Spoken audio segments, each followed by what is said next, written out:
안녕하세요, 유수입니다. 오늘은 깨달을수록 수월해지는 직장생활 원칙이라는 주제로 함께 하겠습니다. 대학교 때 아르바이트까지 한 거 다 합치면 직장생활 30년 했죠. 예, 그리고 퇴직을 해서도 계속 직장에 관련된 콘텐츠로 일을 하고 있잖아요. 그래서 사실 온 인생에 걸쳐서 직장에 관해서 생각하고 공부하고 경험한다는 건데, 결국 그리고 나서 깨닫게 되는 것이 직장 생활은 하기 나름이다 라는 사실입니다. 어떻게 생각하면 참 어려운 건데요. 그 생각의 방향을 바꾸면 태도가 바뀌고, 그 태도가 바뀌면 상황이 바뀔 수 있어요. 그러니까 똑같은 환경 속에서 누구는 배워가면서 성장하면서 즐겁게 직장 생활하고, 누구는 늘 제자리 걸음을 걸으면서도 힘들고 불평이 터져 나올 수 있다는 겁니다.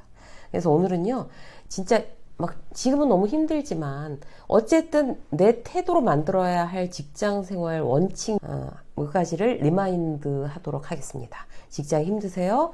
힘들지 않고 그야말로 성공적으로 직장 생활을 하려면 지금부터 말씀드리는 몇 가지를 떠올리시면 됩니다.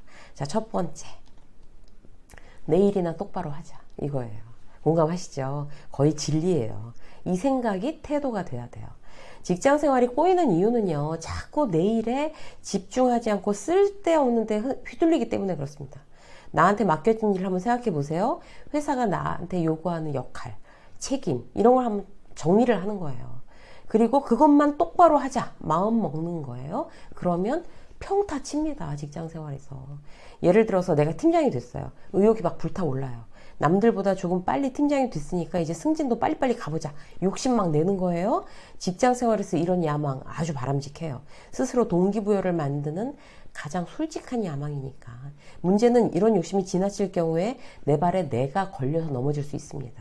대표적으로 일의 영역, 일의 우선순위를 망치는 거예요. 지난번에 이제 개인 상담 어떤 기업 간부분 이야기를 실제 예로 들어서 말씀드릴게요. 우리 팀에서 지금 진행하고 있는 일이 있어요. 잘 해내야 돼요. 매일 야근해요. 근데 전무가 거래처를 만나는데 같이 가자는 거예요. 운전하라는 거죠. 저녁 5시부터 1차, 그리고 2차 집에 다 데려다주고 막 새벽 1시에 들어가야 되는 거예요. 근데 나는 이미 팀장이고 이제 임원하고도 좋은 관계를 유지해야 되니까 그걸 거절할 수가 없는 거예요. 팀원들만 그래서 남아서 야근을 했어요. 이런 날이 딱 하루는 괜찮아요. 그럼 임원 눈치를 살펴야 되는 거 맞죠? 그런데 비일비재해요, 이런 일들이. 그럼 결과가 어떻게 될까요? 일단 팀원들 불만이 쌓여요. 팀장이란 사람이 지는 임원이랑 술 마시러 다니면서 우리는 퇴근도 못하고 쭉도록 일만 시킨다, 이런 거죠. 불만과 불신이 쌓이는 거예요. 아침에 출근했는데 분위기가, 팀 분위기가 싸해요. 어제 진행한 일 물어봐도 대면 대답해요. 이럴 때 방치하면 어떻게 될까요? 점점 더 나빠지게 됩니다. 조직을 이끌어 나갈 때 그 조직원들은 단순하다는 사실 꼭 기억하셔야 돼요. 팀장이 더 고생하면 신뢰가 생기는 거고, 그 고생하는 자리에서 빠져 있다면 불신, 이거는 뭐 불변의 법칙이에요. 이때 팀장은 다시 전열을 가다듬는 과정이 필요해요. 자, 내일을 똑바로 하자, 내일부터. 이렇게 생각하는 거죠. 지금 가장 중요한 일이 뭘까? 팀 프로젝트. 근데 전무가 또 거래처 가자 그래요. 그 거래처 업무는 직접적으로 그 팀장의 업무도 아니에요. 그냥 다 알아두면 좋다는 게 전무의 핑계예요. 알아둬서 나쁠 거야 없죠. 근데 지금 팀 프로젝트가 더 중요하고 그게 자기의 메인 업무라고 그러면 단호하게 결정해야죠. 일단 둘만 있을 때, 전무님 평소에 저한테 잘해주셔서 너무 고맙습니다. 근데 지금 이런 상황입니다. 자, 설명하고. 그리고 대안을 제시해야 되는 거죠. 저희 팀에 그 김대리가 지금 이렇게 모시고 갈 수 있습니다. 이렇게. 예, 그리고 이제 본인은 팀원들하고 고생하면서 그 프로젝트의 완성도를 높이는 거예요. 그게 고유의 내 업무니까. 전문 처음에는 괘씸해 할 수 있어요. 임원이 가자는데 그걸 거절해? 기분 나쁠 수 있죠. 그래도 나중에 그 프로젝트 성공하는 게 훨씬 회사에서는 인정받고 결국 전무도 인정할 수밖에 없을 겁니다. 직장에서는요, 자기의 고유 책임이라는 과제가 있어요. 그거에 목숨 거셔야 돼요. 나머지는 다 그 이후의 문제예요. 근데 이 기준부터 흔들리면서 윗사람들한테 얼굴 도장 찍고 수행하고 뭐 남 도와주고 이런데 열 올리면서 자기 일은 제대로 못한다? 거의 헛발질 하는 거예요. 이 부분을 절대 착각하지 마십시오. 자, 두 번째, 사람 조심. 너무 중요하죠? 자, 사람 조심하는데 첫 번째, 회사 사람들을 편하게, 너무 편하게 생각하지 마세요. 동료는 가족도 아니고 친구도 아니에요. 함께 한 공간에서 밥 먹고 쉬고 아프더라도 돌봐주는 가족과는 아예 다른 존재입니다. 같이 얘기하고 놀고 하다가 싸우고 화해하고 아니면 손절하는 그런 친구 사이도 아니에요. 싫다고 그만 볼 수 있는 존재가 직장 동료는 아니잖아요. 공식적인 손절도 안 돼요. 계속 봐야 하는 사람이 직장 동료인데. 그래서 때로는 어렵고 때로는 불편한 존재임을 인식하고 계셔야 됩니다.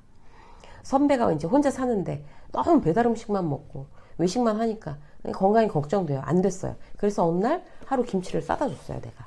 너무 고마워하는 거예요. 잘 먹었다고. 친한 선배가 좋아하니까 나도 좋아해. 나도 좋은 거죠. 그래서 또 몇 번 싸다 주다 보니까 이제 을에 김치는 갖다 줘야 되는 그런 상황이 된 거예요. 이젠 당당하게 요구해요, 선배가. 김치 한 번 먹을 거밖에 없어. 김치 좀 가지고 와. 선배가 이렇게 말하는 이유가 김치를 선배가 얻어먹을 때마다 뭔가 비싼 밥 사고 아니면 뭐 액세서리도 사주고 화장품도 사주고 사례를 한단 말이에요. 호의로 시작한 일이 묘하게 불편한 상황으로 몰린 거죠. 충분히 그럴 수 있어요. 김치 싸다 주는 후배는 이게 아닌데 이런 생각 할 수도 있고, 선배도 받으면 늘 내가 뭔가 답례를 했으니까 이번에 또 뭘 사줘야 되지? 이럴 수 있고. 그래서 동료가 어려운 겁니다. 호의나 배려도 적정한 선을 잘 지켜야 되는 거예요. 친했다가 얼마든지 불편한 관계가 될 수 있는 게 동료라는 사실 절대 잊지 마십시오. 자, 사람 조심해야 되는 거 두 번째 특징. 안 맞는 사람도 당연히 있어요. 후배 중에 아주 예민한 친구가 있어요. 사람들 사이에서 참 잘 지내요. 누구한테나 배려하고 친절하거든요. 특히 윗사람들이 아주 좋아해요. 요즘 보기 드물게 성실한 친구, 뭐 이런 이미지 있잖아요. 그런데 이 후배의 고민은 자기가 거슬리는 사람 꼴을 못 보는 거예요. 후배가 하나 들어왔는데 그야말로 나 때는 일하는 소리가 막 저절로 나오는 게 하는 거죠. 그 친구가. 일도 대충 하고 성의도 없고 이제 그러려니 하면 되는데 이제 계속 거슬리는 거예요. 우리 지인한테는. 그래서 좋게 몇 마디 했대요. 그 다음부터는 선배인 자기를 투명인간 취급하더라는 거예요. 거의 속이 터지는데 걔를 어떻게 하면 좋냐고. 윗사람들한테 일러 바칠 수도 없고. 그래서 제가 뭐라고 얘기해 줬냐면 그냥 내버려둬. 너도 신경 끊어. 그랬어요. 회사에 안 맞는 사람들이 섞여 있는 게 당연해요. 그래서 내가 한마디 했는데 저 후배가 나 싫어한다. 뭐 그럴 수도 있는 거잖아요. 그거 못 견디면 직장 생활 못 하는 거죠. 왜 그런 데다가 에너지를 쓰니? 이렇게 제가 스트레이트로 얘기해 줬어요. 안 맞는 사람 있으면 그 사람을 고치려고 하거나 거슬려 하지 마세요. 그렇구나. 이렇게 무심히 보고 거리를 두는 거예요. 직장 동료는 그렇게 함께 일하고 지내면 되는 그런 존재입니다. 자, 세 번째. 어떻게 배울 건가? 전제해야 할 건 회사는 뭔가 가르쳐 주는 데 아니에요. 학교가 아니잖아요. 그건 분명한데 더욱 분명한 건 모든 걸 회사에서 배울 수 있다는 거죠. 인간관계, 말하는 법, 비즈니스 매너, 세일즈 기법, 위기를 뚫고 나가는 대처 능력. 회사가 아니면 이런 걸 어디서 배울 수가 있겠어요. 그래서 전략을 잘 짜셔야 돼요. 가르쳐 주지 않는 데서 이 많은 걸 다 배우는 방법이 뭘까? 일단 메모광이 되면 좋아요. 모든 걸 기록하는 거죠. 기록하는 사람과 그렇지 않은 사람은 당장은 몰라도 몇 년 후에 많이 달라질 수 있어요. 회사에서 진행한 회의, 거래처 미팅, 문제를 해결했던 과정, 직장 인간관계의 갈등, 뭐 직장 상사의 히스테리에 대처했던 과정. 그건 내가 버틴 시간들이고 돈으로 바꿀 수 없는 노하우잖아요.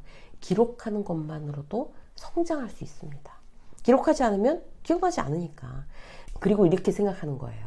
와, 돈 받으면서 이걸 다 배우네? 막 기록하면서. 와, 많이 배우네? 사실이거든요. 거래처에서 거절당하고 무한하게 나왔어요. 그러면 회의감이 물론 막 몰려오겠죠. 그럴 때 내가 이 월급 받고 내가 이런 꼴까지 당해야 돼? 이러면서 투덜대는 대신에 오늘은 월급값 했네. 오늘 심지어 이런 경험도 이 회사 아니면 못하는 거잖아. 이렇게 생각하는 습관, 결국 내가 나를 키우는 습관이 되겠습니다. 자, 네 번째, 아닌 건 아니다. 이거 원칙 기억하셔야 돼요. 몸과 마음을 해치면서까지 해야 하는 직장 생활이라면 그만두십시오, 여러분. 단호하게 말씀드릴 수 있어요.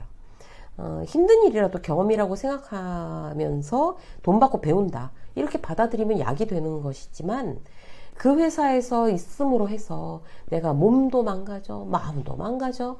그러면 과감하게 벗어나는 게 맞죠. 사실 직장 우울증으로 병원 다니는 사람 겉으로 말을 안 해서 그렇지 심각할 정도로 많습니다. 더 심각한 건요, 말도 안 하고 병원도 안 다녀요. 그냥 끙끙 앓기만 하는 거예요. 또 제대로 먹지 못해서 위가 망가지는 막 스트레스성 뭐 위염 뭐 이런 거 있잖아요. 그런 경우도 많아요. 술 많이 마셔서 몸이 망가지면 월급이 무슨 의미예요. 그야말로 적자 인생 되는 거죠. 업무가 과중하면 조정해달라고 정확하게 얘기하세요. 나 없으면 안 될 것처럼 회사에 매달리지 마세요. 왜? 회사는 내가 없어도 얼마든지 잘 돌아가요. 이것만 기억하시면서 아닌 건 아니다. 내가 몸 망가지고 마음을 막 이렇게 망가지면서까지 직장 생활을 하진 말자. 이거 너무 중요한 원칙이에요. 이렇게 네 가지 기준을 잘 떠올리고 적용하면 흔들리지 않고 직장 생활을 해나갈 수 있습니다. 내 인생은 내가 주도하고 내가 중심에 서 있는 것을 양보하지 마세요. 중심에 회사나 타인을 두지 마십시오. 유쌤의 직장 수업 여기까지 하겠습니다. 고맙습니다.